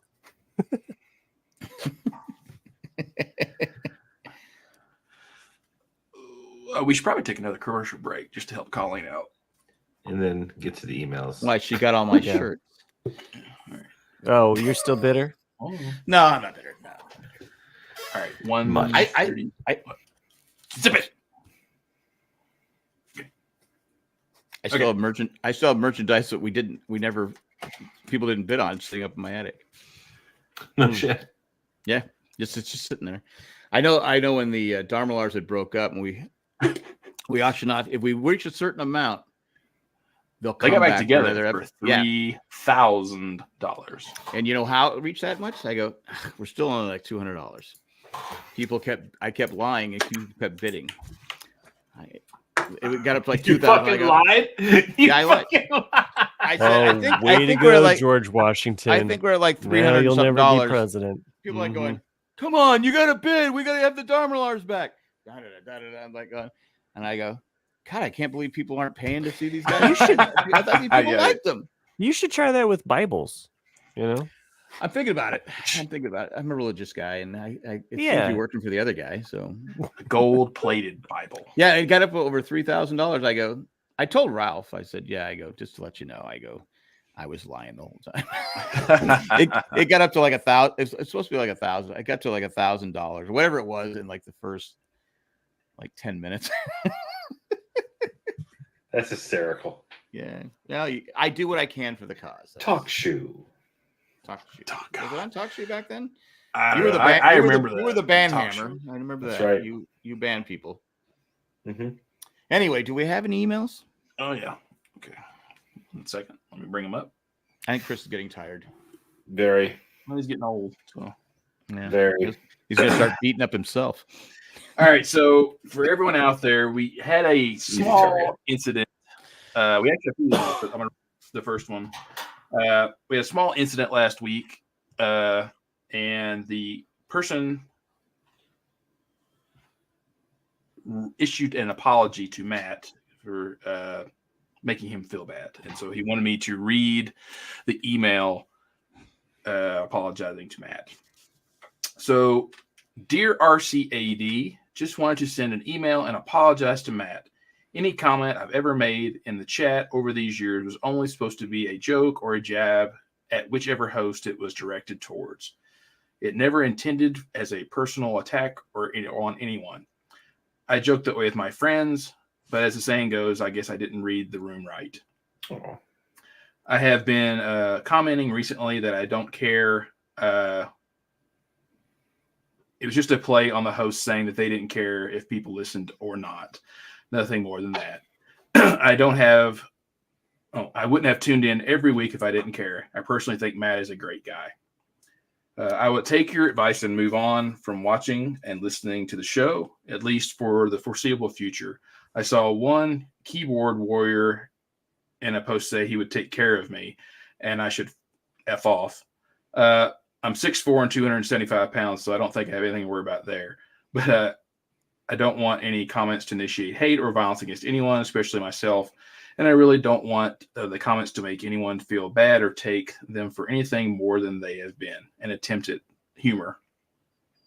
I wish all four of you the best in life, and thank you for the many years of fun and entertainment. Again, Matt, I am sorry that if I offended you or said anything or hurt your feelings. That was never intentional, and I truly mean no harm.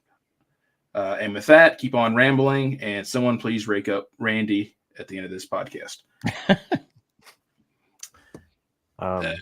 Well, thank you for the apology. If I came off as being brash, it's only because I felt poked too many times. So, had I been drinking? Yes.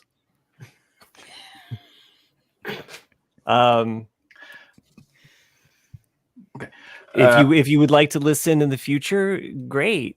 We don't want to lose listeners, and it is not my intention to scare off listeners. However, I just kind of said what was on my mind.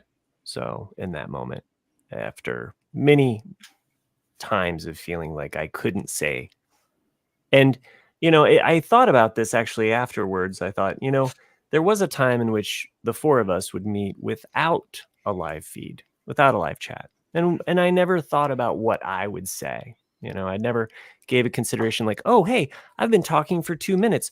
I've been talking too loud. And all of a sudden it's all about me. Well, I've never wanted it to be that. And, but I also don't want it to be something where I have to self-govern myself because I think someone's going to say something about me. So, if things came to a head or a wrinkle, I hope that this person finds peace of mind, and we'll still perhaps listen to the show in the future. So we've enjoyed their comments in the past, and that's all I got to say about that. So Here, good on both of you. Good job, guys. So Well done. One more email from Dennis, titled New Shows. As I suspected in my email of last week, you were already aware of the 3-body problem and Steve, which I needed to watch that. Oh yeah, Steve. I still have to finish Steve, but yes. Good discussion on both. Before I mention the 2 new shows I planned for this week, I watched episode 1 of Fallout this afternoon, and as someone who knows nothing of the video game, this show has promise. Not a spoiler. That's a good perspective. Not a spoiler, but they had me when it opens with Walton Goggins. Is that how you say it? Oh yeah. Oh, he's in it? Yeah. Mm-hmm. In a cowboy outfit at the kid's birthday party. Yep. Okay. I like Chris's face right here. He doesn't want to. Such a poker face. Isn't that from Parenthood when Steve Martin does it? Remember in Parenthood, Steve Martin dressed up as a cowboy? Yeah.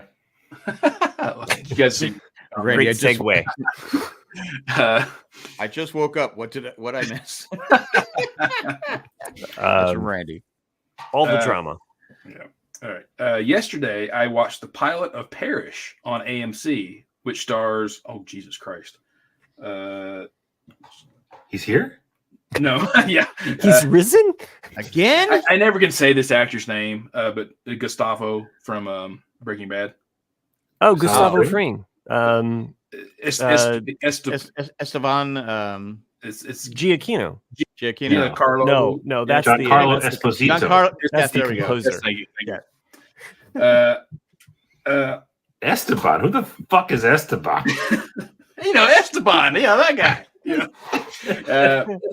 It stars Jesus. Oh, you mean from The Big Lebowski? Yeah. You try to bowl that, you do that shit on my legs. I pull the gun up your ass and pull the trigger to go click, click. Nobody fucks with the Jesus. So he is a professional getaway driver and aspiring fixer in New Orleans. Obviously, lots of car chases and close calls. If you liked him in Kaleidoscope, you'll probably like this. I mean, we got a few more senses, but did you guys watch Kaleidoscope? That was decent.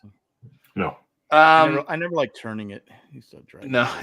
So Kaleidoscope is a normal story of kind of like a bank heist, but they tell it not in order. Oh, like Tarantino order? Yeah, it's like and so that's what they kind of do as a gimmick. And it's decent. It's worth a watch. Like Memento. It's kind of exactly. Mentos. Okay, so and The starting Fresh Maker. starting April 30th, an FX production available only on Hulu. The Veil is an international spy thriller starring Elizabeth Moss and Josh Charles from The Good Wife. The trailer looks very good. Dennis, I have not heard of either one of those shows, but I'll write them down. Thanks, Dennis. All right. Yeah. The Sting. Oh, okay, Matt, you can just say that to us. Well, I was letting you talk. I was letting you read through the email, and I didn't want to interrupt. Now, have you never seen Sting to this point? They said rewatch. Oh, you rewatch? Sorry. Okay, yeah, I still think Butch Cassidy is a superior film, but the Sting is good. What's the problem with Sting? It's a one and done. Yeah. Because it's a great movie. That moment though, the reveal when he's got the threes, and then all of a sudden it's changed. I love that. Like, because I never saw it come. I never saw that part coming. Yeah, I didn't either. And it's, if I've seen The Sting, I would have watched it in the 90s. I was in a heavy 70s movie period there in the 90s. I would watch like anything 70s, anything with Pacino or Brando or Redford. Have you ever seen Dog Day Afternoon? Such a great film. Of course, Dog Day Afternoon. Love Dog Day Afternoon. All the President's Men. Yes, All the President's Men, and then I'm trying to think of the other one, The French Connection. French Connection, yes. Anything with Gene Hackman too, I would watch, like from the 70s. So I love that period of time. So the one thing about The Sting though is like the music is the entertainer. So good luck going to an ice cream parlor, because you're just going to hear that song for the rest of your life. What about And Justice for All with Al Pacino? Thank you. Thanks for singing it. No, I mean, did you see Injustice for All? Yeah, Injustice for All. No, I've seen a great album. Okay, yeah. It is a great album. I have Frozen, so I decided. This is the last known photograph of Jack here after BJ picked him up and gave him the bear. Where's BJ's hand? That's what I want to know now, because I have this painful look on my face. It would be really deep down, but I guess so. Yeah. BJ is playing Bob. And Miami Mike, yes, I have seen a small independent film called The Godfather. So yeah, all of the parts, all of the fathers. Do you ever see the movie? I think it's an 80s movie. It might be late 70s with Robert Duvall and the kid from Caddyshack. What's his name? Noonan. It's called The Ace.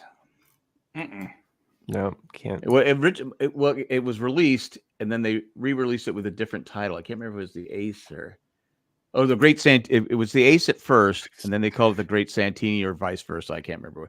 But it's one of those movies, you haven't seen it. It's great acting, great, and it has the Gwyneth Paltrow's mom in it. She plays the wow. So yeah, so there you go. Yeah, well, The Ace. It's either The Ace or The Great Santini. It's Robert Duvall. When I think of Robert Duvall, post, or is it no Godfather? Wrong film. There's a World War II film he did where he's a Nazi. He has an eye patch. It's like something like Where Eagles Dare, but it's not Where Eagles Dare. Oh, it's a spin-off of Eagles Dare, isn't it?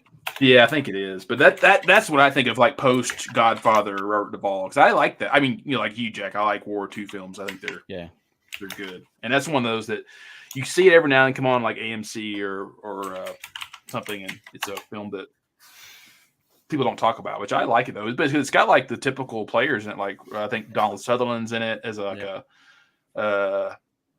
resistance fighter, and You got some other people in it. It's a good film, but typical 70s like type film. Yeah. 70s had some good movies. It did. Like I think it's kind of I think as a child I didn't like 70s films because I always felt the plot took too long compared to. Well, the endings of a lot of 70s movies are kind of sad or downers or dark. Yeah, they don't. It's a different. There's doom and gloom. It was Omega Man and post Vietnam, post Watergate, like shit gets fucked. Like so things go sideways. Soylent Green. Soylent Green is people. I still like Charlton Heston. I still like when they did that on Saturday Night Live, and Phil Hartman is Charlton Heston, and he's doing Soylent Green is people. It's people.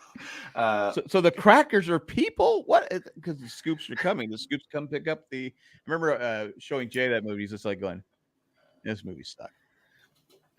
I go, "It's a classic. It's a Soylent Green. Come on, man."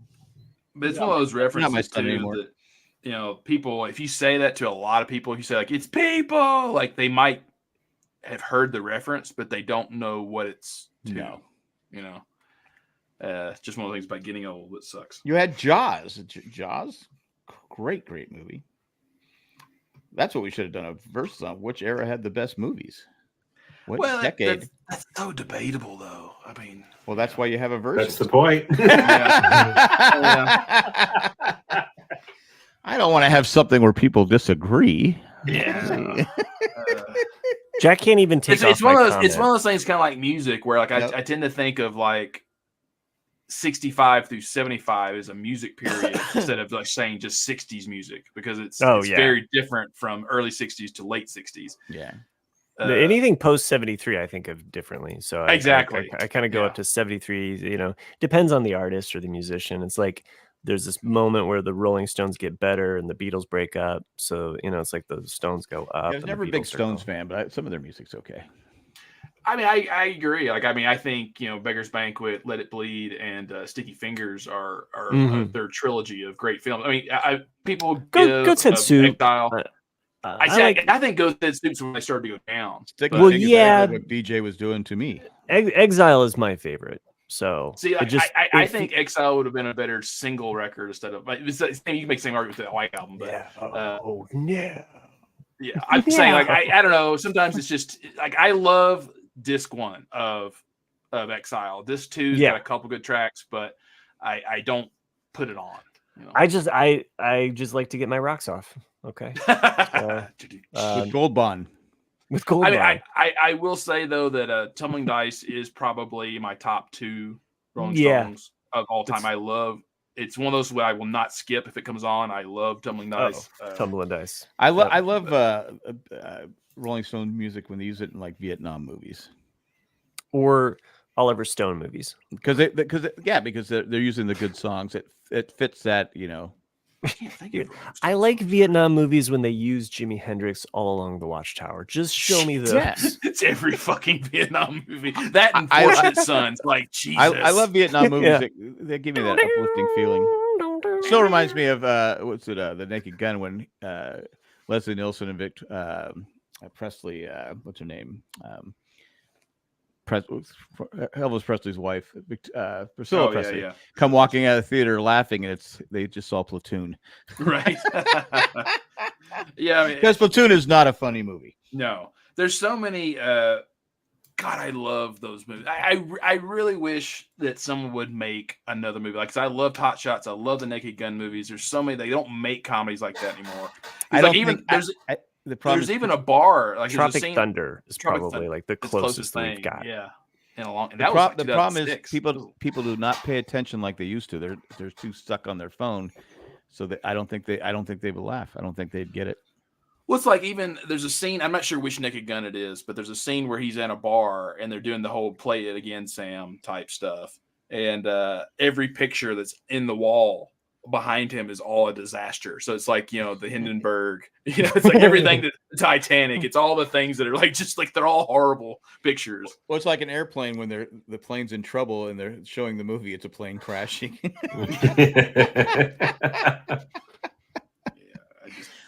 That's funny stuff. Anyway, are we ready to wrap it up? We should end this frozen banana disaster. Yeah. Anyway, I'm glad you joined us. Any people in the chat who joined us. I hope I didn't scare anybody else away. You scared me. The eagle has landed. Okay, there we go. The eagle Sorry. That's the film that Robert Duvall was in. 1976, The Eagle Has Landed is what that's the spinoff of Where Eagles Dare. Yeah, Eagles Dare with Richard Burton and Clint Eastwood. Yeah. Anyway, sorry. I wanted to say that. Quite the combo. So anyway, thanks for joining us. We'll be here. Are we be here next Thursday? I will not be. I'm going to be in Houston Wednesday, and that's back. Their problem. Yeah, I fly back Thursday, but I don't think I'll be back in time to podcast because my flight's at. I might, but I don't know. You can guess and go ahead, but I might join you. I might join you mid podcast if I. All right, so let's do If everyone else can do Thursday, do Thursday. Sure. All right. Sounds good. Anyway, this show is driven by our patrons. We like to thank 4 patrons right now who reached a certain level. And that's Eckhart, Richter, Glaffelder, Maggie the Magnificent, Joanne with a Plan, and Ed, the creepy poopy letter carrier. Thanks for what you do. And thanks for everyone who listens to this podcast, shares this podcast, and enjoys this podcast. That's all I got. Hasta luego and goodbye. Good evening. Hopefully I can end this thing. Great. It was great. Thank you. God bless. Good luck.